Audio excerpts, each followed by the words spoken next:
Assalamualaikum warahmatullahi wabarakatuh. Halo teman-teman, saya Latifah Faiz Febriatri, nomor absen 21 dari kelas 11-7. Nah, kali ini saya akan menjelaskan tentang transformasi fungsi. Perlu teman-teman ketahui bahwa transformasi fungsi ini ada 4 macam.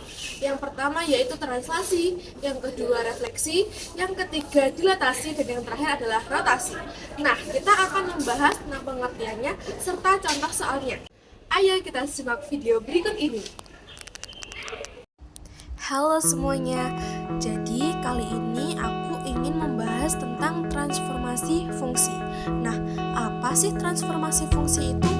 Jadi gini, transformasi fungsi adalah perubahan posisi dan atau ukuran suatu objek, baik berupa titik, garis, kurva, ataupun bidang.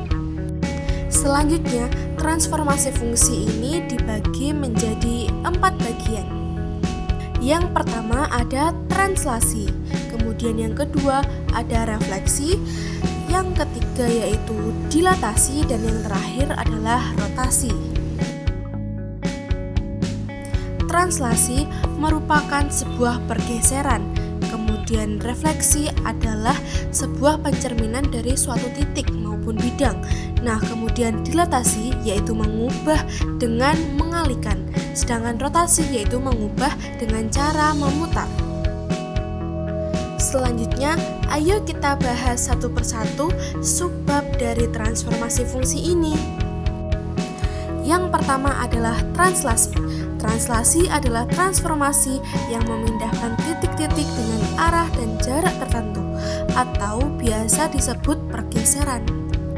Titik A, XY ditranslasi oleh T, AB menghasilkan bayangan A, X aksen, Y aksen.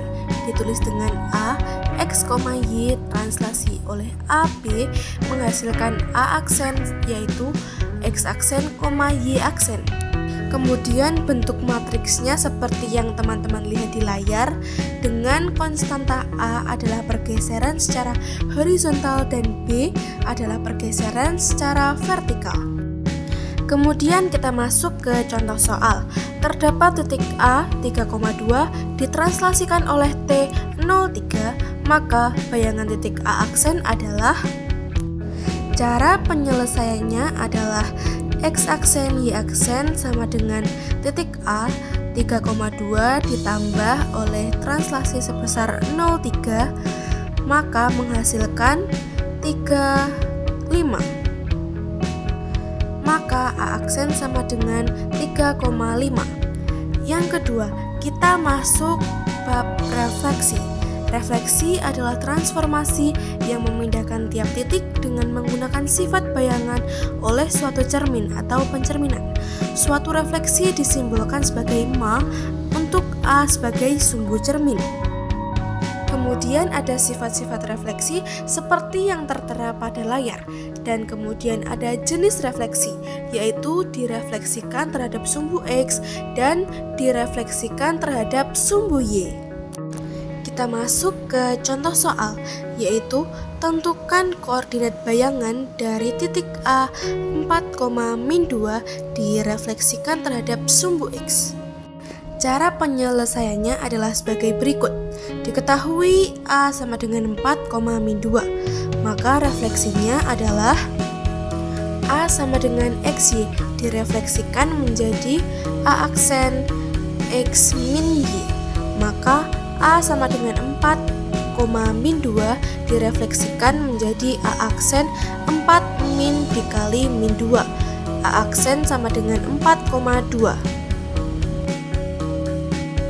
Selanjutnya kita masuk dilatasi vertikal. Grafik Y sama dengan KFX adalah hasil dilatasi dari Y sama dengan Fx dengan faktor K yang sejajar sumbu Y. Pada Y sama dengan KFX berlaku jika K lebih dari 1, maka grafik diperbesar secara vertikal dengan mengalihkan setiap koordinat Y dengan X. Apabila K kurang dari 1, maka grafik diperkecil secara vertikal dengan mengalihkan setiap koordinat Y dengan K. Kemudian contoh soal, diketahui fungsi kuadrat sama dengan X kuadrat min 4X min 5 dilatasi dengan faktor 2 atau 2 kali sejajar sumbu Y. Tentukan hasil dilatasi fungsi tersebut. Cara penyelesaiannya adalah diketahui fx sama dengan x kuadrat min 4x min 5, k sama dengan 2, maka y aksen sama dengan k fx sama dengan 2 dikali x kuadrat min 4x min 5 sama dengan 2x min 8x min 5. Jadi hasil dilatasi adalah y aksen sama dengan 2x kuadrat min 8x min 5. Selanjutnya adalah rotasi. Rotasi adalah transformasi yang memindahkan titik-titik pada suatu daerah dengan cara memutar titik tersebut sejauh alfa terhadap suatu titik tertentu. Rotasi pada suatu bidang ditentukan oleh beberapa hal. Pertama, titik pusat rotasi. Yang kedua, besar sudut rotasi. Dan yang ketiga adalah arah sudut rotasi. Pada arah sudut rotasi, yang pertama, jika arah rotasi diputar searah jarum jam, maka besar sudut rotasinya adalah negatif.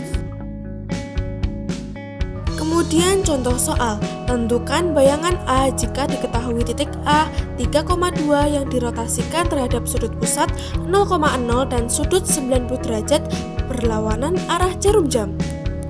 Nah, berikut adalah cara penyelesaiannya, yaitu A 3,2 dirotasi terhadap pusat 0,0 sebesar 90 derajat berlawanan arah jarum jam, maka menghasilkan A aksen min 2,3.